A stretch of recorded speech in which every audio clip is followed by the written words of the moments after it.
When the new CFO walked into the conference room, pointed at the server I'd designed over 9 years, and called it outdated junk wasting our budget, I just smiled. He had no idea he'd just pulled the safety pin from a $4.6 million financial grenade. Some people think power comes from titles and corner offices. They never realize the real power lies in understanding the systems that keep everything running. My name is Valerie Knox, and I've been building things that last since before disruption became a buzzword. 38 years old, 15 of them spent in tech, 9 at Terraloom. I joined when we were 12 people crammed into a converted warehouse, writing code on monitors that flickered when the AC kicked on.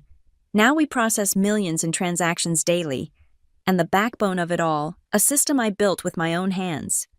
They call it EchoGrid, not flashy, not sexy, just reliable, like a Swiss watch made of code, every component precisely where it needs to be. While other engineers chase the latest frameworks, I built something that simply worked, day after day, transaction after transaction, never failing, never complaining, the kind of infrastructure you forget exists until someone decides to yank it out. I wasn't hired to be liked.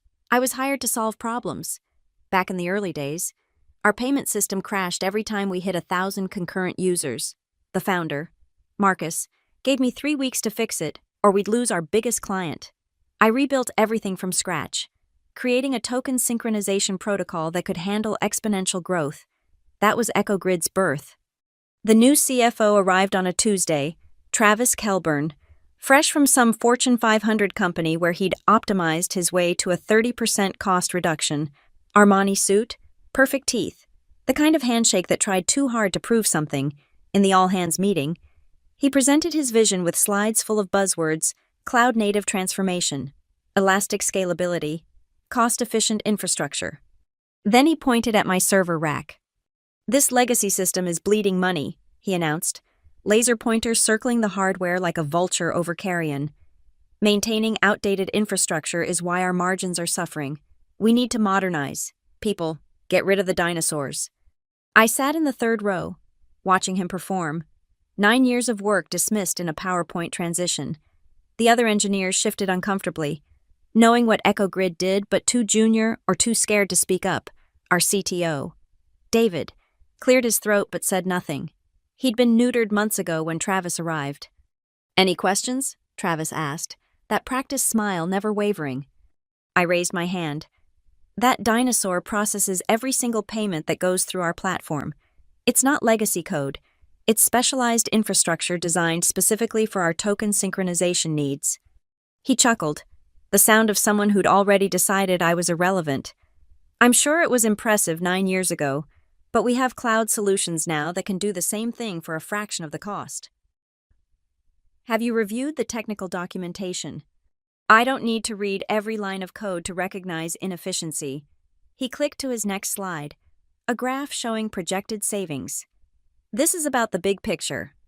The big picture. I'd heard that before from executives who couldn't tell a database from a spreadsheet. They saw servers as expenses, not as the beating heart keeping their bonuses flowing. I could have argued, could have pulled up the dependency charts, the integration mappings, the custom protocols that no off-the-shelf solution could replicate. Instead, I smiled. Of course, the big picture. After the meeting, a few developers approached me quietly. "He can't really shut down EchoGrid, can he?" asked Jamie, one of the younger engineers who'd helped maintain it. "He can do whatever he wants," I said, already thinking 3 moves ahead. "He's the CFO." That night, I stayed late in the server room, my fingers tracing the familiar hum of the machines. Each rack represented hundreds of hours of optimization, thousands of edge cases handled, millions of successful transactions. To Travis, it was just old metal consuming electricity.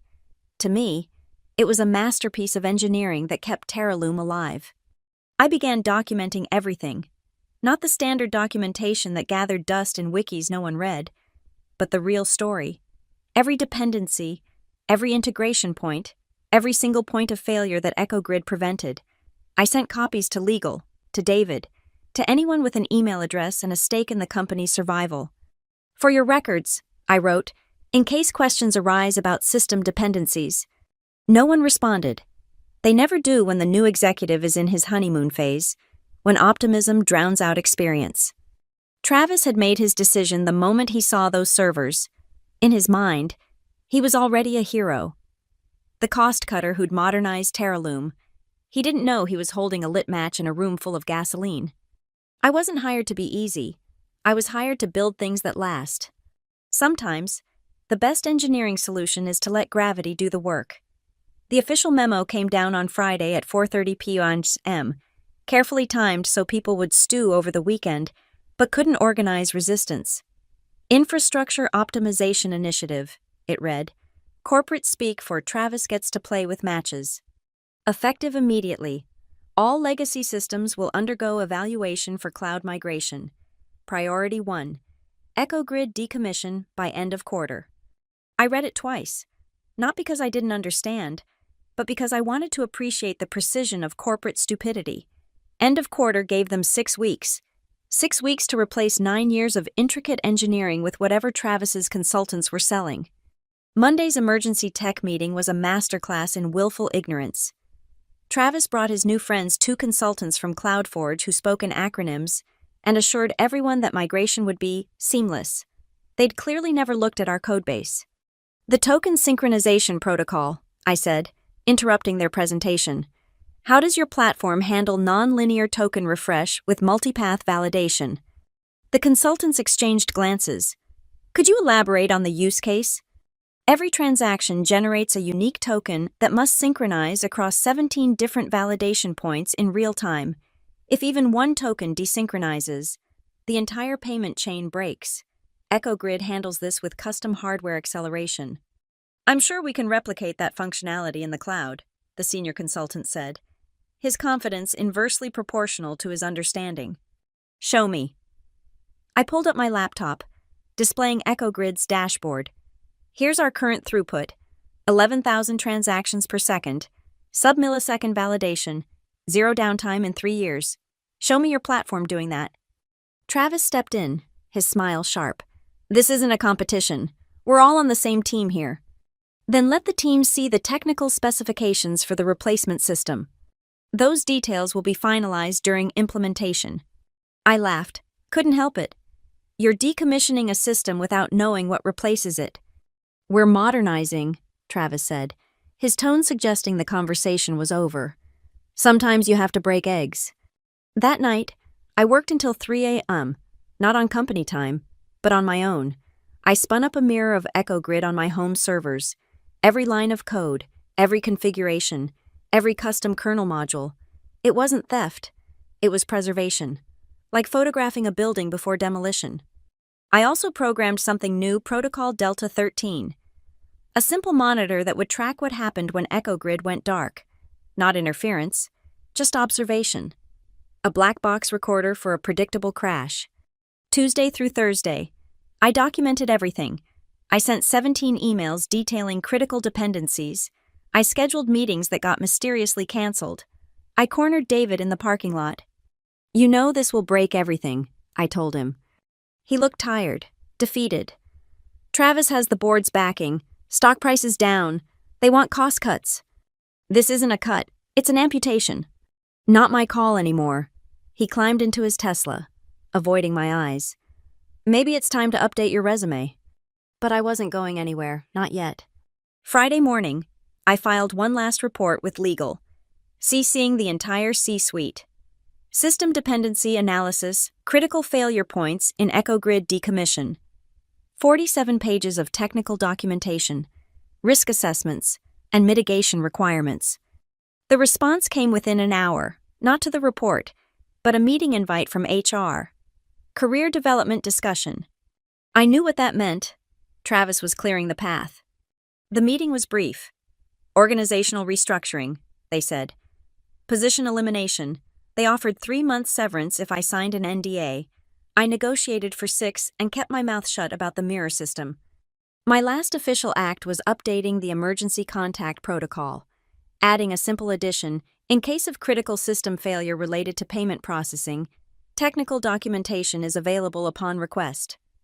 I embedded a link to my personal server, password protected, waiting. That evening, I cleaned out my desk while Travis supervised the CloudForge team prepping for weekend migration. He stopped by, unable to resist gloating. "No hard feelings," he said. "Sometimes companies outgrow their original infrastructure and their original engineers." I packed my debugging rubber duck, the one I'd talked to through countless late nights solving impossible problems. "You're right. Sometimes they do. The severance package is generous. Take some time. Maybe learn some modern frameworks." I smiled, the same smile I'd worn in that first meeting. "I appreciate the advice." As I walked out, I heard him telling the CloudForge team, "See, even she knows it's time to move on." From my car, I watched them wheel out the first server rack. 9 years of work reduced to e-waste. They were so confident, so certain that anything old must be inferior to anything new. They didn't understand that some systems aren't old because they're obsolete. They're old because they've been running too perfectly to need replacement. I drove home, opened my laptop, and watched my Mirror Systems dashboard. Every transaction flowing through EchoGrid appeared perfectly replicated on my screen. I wasn't going to interfere. I wasn't going to sabotage. I was just going to watch. And when Monday came, when those tokens stopped synchronizing, when payments started failing, when millions of dollars got stuck in digital limbo, I'd be sitting at home, severance check in hand, watching the most expensive "I told you so" in Terraloom's history unfold in real time. Some lessons cost more than others. Travis was about to learn that the most expensive lessons come from ignoring the people who built what you're breaking. Saturday morning, 10:15 a.m. My phone buzzed with messages from former colleagues. The migration had begun. I ignored them all. Making coffee and settling in front of my monitoring station, 3 screens showed different views of Terraloom's infrastructure, one mirroring EchoGrid's final moments, another tracking CloudForge's replacement system, the third displaying transaction flows. The decommission started exactly as I'd predicted. Travis stood in the server room, probably thinking he looked like a general commanding troops. The CloudForge team worked with practiced efficiency, their movements choreographed from 100 similar transformations. They didn't know they were performing surgery with a chainsaw. I'd installed security cameras in that server room years ago. Officially for infrastructure monitoring, the feed still streamed to my home setup. I watched Travis pose for photos as they wheeled out the first rack. Someone had brought champagne, cork popping at 11 a.m., celebrating the murder of a masterpiece. "Unplug it," Travis commanded, pointing at the main EchoGrid server with theatrical flair. The lead CloudForge engineer hesitated. "Shouldn't we run parallel systems for a few weeks? Industry standard is why companies stagnate. We're disrupting our own infrastructure. Pull the plug." Even through the grainy camera feed, I could see the younger engineers exchanging worried glances. Jamie, who I'd trained on EchoGrid maintenance, stepped forward. "Mr. Kelburn, this server handles all our payment token synchronization. If we don't have a parallel system..." "Did I ask for your opinion?" Travis's voice carried that particular executive sharpness that killed careers. "We have CloudForge. They've migrated Fortune 500 companies. I think they can handle our little startup infrastructure." Little startup. We processed 40 million in transactions last month. Jamie retreated, but not before looking directly at the camera. He knew I'd be watching. Smart kid. He'd go far, if he survived the coming storm. At 11:47 a.m., they pulled the plug. Literally. The lead engineer yanked the power cable from EchoGrid's main unit like ripping off a bandage. The status lights died instantly. 9 years of continuous operation ending with anticlimax. On my screens, the mirror system registered the disconnect. EchoGrid flatlined, but the transactions kept flowing, rerouted automatically to CloudForge's generic payment processor. For about 15 minutes, everything looked fine. Then the first token desynchronized. It was beautiful in its simplicity. Transaction ID 7839204 generated its token at 11:59, hit the first validation point at 12:01, but CloudForge's system, built for standard payment processing, didn't maintain the microsecond precision EchoGrid had. The token aged out between validation points 3 and 4. The payment hung in limbo. Nobody noticed one failed transaction among thousands. The champagne continued flowing. Travis gave a speech about innovation and efficiency. The CloudForge team packed up their equipment, confident in their cookie-cutter solution. By 2 p.m., 17 transactions had failed. By 4 p.m., it was 300, still within normal error tolerances for most payment systems. But EchoGrid hadn't been most payment systems. We'd maintained 4 nines uptime, 99% reliability. CloudForge was delivering 3 nines at best. I pulled up my archived emails, the ones warning about token synchronization requirements. 47 emails over 6 weeks, each more detailed than the last, all marked as read. None responded to. I saved screenshots, building my timeline. The real poetry started at 5:23 p.m. That's when CloudForge's load balancer, unfamiliar with our traffic patterns, started routing high-priority transactions through their standard queue. Premium merchants, the ones paying for guaranteed sub-second processing, suddenly faced 10-second delays. My phone rang, unknown number, but I recognized the area code. Corporate. I let it go to voicemail. Saturday evening, I ordered pizza and watched the error rates climb. The CloudForge system wasn't failing catastrophically. That would have been too obvious, too easy to fix. Instead, it was failing gracefully, like a dancer slowly losing rhythm, each error small enough to ignore, collectively building towards system-wide dysfunction. Travis posted on LinkedIn at 8:45 p.m. Proud to announce Terralume's successful migration to cloud infrastructure, another milestone in our digital transformation journey. Innovation. Cloud first had disruption. 67 likes in the first hour. Nobody checking the actual systems. By Sunday morning, the token desynchronization had evolved. Without EchoGrid's custom hardware acceleration, validation delays cascaded. Transactions weren't just failing, they were corrupting the queue. CloudForge's support team, probably some underpaid contractors working weekend shifts, applied standard fixes that made everything worse. I documented everything, every error, every failed transaction, every minute of downtime. Not because anyone asked. My severance package made clear I had no ongoing obligations, but because engineers document disasters. It's what we do. At 2:15 p.m., Sunday, I saw Jamie's login appear in the system logs, off the clock, probably from home, trying to understand what was happening. He lasted 30 minutes before his access was revoked. Travis was watching too, protecting his narrative. The CloudForge team returned Sunday evening, their confidence replaced by quiet panic. Through the security cameras, I watched them huddle around terminals, trying to understand why their bulletproof solution was bleeding out. They'd never seen token synchronization requirements like ours, because they'd never bothered to ask what made our system unique. Travis arrived at 9 p.m., his weekend casual clothes not hiding his stress. He pulled the lead engineer aside, their conversation inaudible, but their body language clear. Fix this, now. But some things can't be fixed with demands. Some systems can't be replaced with generic solutions. Some expertise can't be dismissed as legacy thinking. As Sunday became Monday, I shut down my monitoring station and went to bed. The real show would start when markets opened, when thousands of merchants tried to process their Monday morning transactions through a system held together by CloudForge's duct tape and Travis's ego. I'd built EchoGrid to be irreplaceable, not from pride or job security, but because our business required something unique. Travis thought he was cutting costs. Instead, he'd cut the company's jugular. The bleeding had begun. By morning, it would be hemorrhaging. Monday, 6 a.m. I woke to silence. Not the good kind.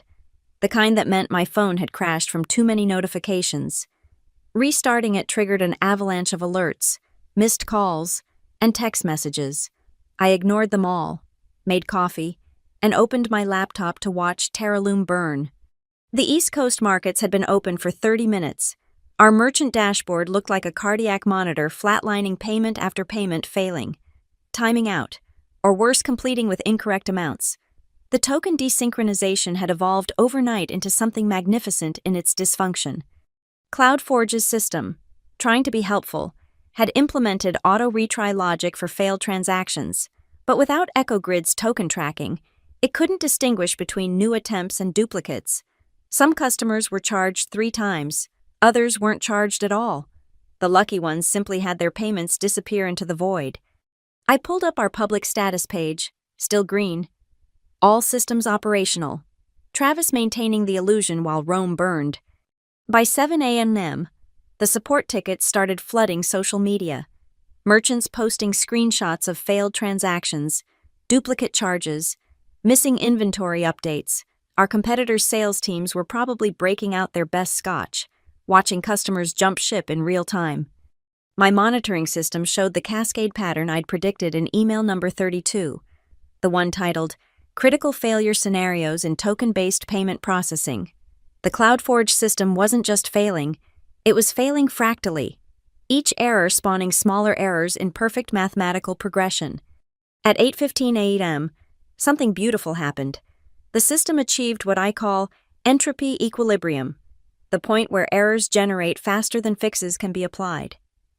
Every CloudForge intervention made things worse, like trying to untangle Christmas lights while wearing boxing gloves. The phone rang again. This time, I recognized the number David, our neutered CTO. Valerie. His voice sounded like he'd aged 5 years over the weekend. We need you. I'm enjoying my severance. David, remember position eliminated. This isn't about politics. The payment system. The payment system Travis optimized. Silence. Then, can you fix it? I don't work there anymore. As a consultant, name your rate. I laughed, not kindly. Check your email. 47 messages explaining exactly what would happen. Travis made his decision with full information. He didn't understand. No, David, he didn't want to understand. There's a difference. I hung up and went back to my monitoring. The West Coast was waking up now, adding their transaction volume to the chaos. Our biggest client, a fashion retailer doing a flash sale, had processed exactly 0 successful payments in the first hour. Their contract included hefty SLA penalties. Mental math, roughly $50,000 per hour in penalties alone. Travis's LinkedIn post from Saturday had new comments. Former customers announcing they were switching payment providers. Current customers asking what was happening. One brave soul had posted a graph of our uptime statistics, a cliff dive from 99.9% to 67% in 48 hours. By 10 a.m., the CloudForge team had implemented their fix, a complete system restart. In my home office, I actually applauded. They'd just wiped the transaction queue, losing every in-progress payment. Millions of dollars vanished like digital smoke. The restart worked for exactly 12 minutes. Then the token desynchronization resumed. Faster now, as if the system was eager to return to chaos. Without EchoGrid's custom hardware buffers, CloudForge couldn't handle our transaction velocity. It was like replacing a Formula One engine with a lawnmower motor and wondering why you couldn't hit 200 mph. My phone buzzed. Jamie, texting from his personal number. It's insane here. Travis locked down the war room, won't let anyone suggest rolling back. Says it's just adjustment friction. Adjustment friction. I saved that phrase for later. By noon, the entropy was magnificent. Refunds processed as charges. Charges processed as refunds. International transactions calculated exchange rates from last Tuesday. The CloudForge system, drowning in edge cases it was never designed to handle, had essentially become a random number generator with a payment API. I opened my archived codebase, found the comment I'd left in EchoGrid's core module 3 years ago. This synchronized token validation prevents cascade failures during high-volume processing. Removing this module will result in exponential error propagation. Do not modify without understanding the mathematics. Below it, time-stamped 2 weeks ago, a new comment from someone on the CloudForge team, legacy code, deprecated in favor of standard processing. They'd seen the warning, they'd ignored it. Perfect. At 2 p.m., our stock price started moving, down 3%, 5%, 8%. The market smelled blood. Some quick research showed our biggest competitor announcing a special onboarding program for displaced merchants, vultures circling the wounded gazelle. 3 p.m. brought the best error yet. The system had become so confused it started issuing refunds for transactions from 6 months ago. Customers who'd long forgotten purchases suddenly found money appearing in their accounts. Our finance team wouldn't untangle that mess for years. I made a sandwich, poured some wine, and settled in for the evening show. Travis had wanted to be a disruptor. He'd succeeded beyond his wildest dreams. He'd disrupted our entire business model, our reputation, our revenue stream. The irony was perfect. He'd spent a few million to save money on infrastructure. The losses from today alone would dwarf a decade of server costs. But those were future Travis's problems. Current Travis was still in his war room, probably screaming at engineers to make reality conform to his PowerPoint slides. As the sun set on Terraloom's worst day in history, I raised my glass to the dying light in the server room camera feed, empty racks where EchoGrid once hummed. Progress. Travis had called it. Sometimes progress looks a lot like driving off a cliff. The entropy wasn't done. If anything, it was just finding its rhythm. Tomorrow would bring new mutations, fresh varieties of chaos, the beautiful, inevitable mathematics of a system tearing itself apart. I closed my laptop and went to bed early. Tomorrow, the board would start asking questions. Tomorrow, someone would finally read those 47 emails. Tonight, I slept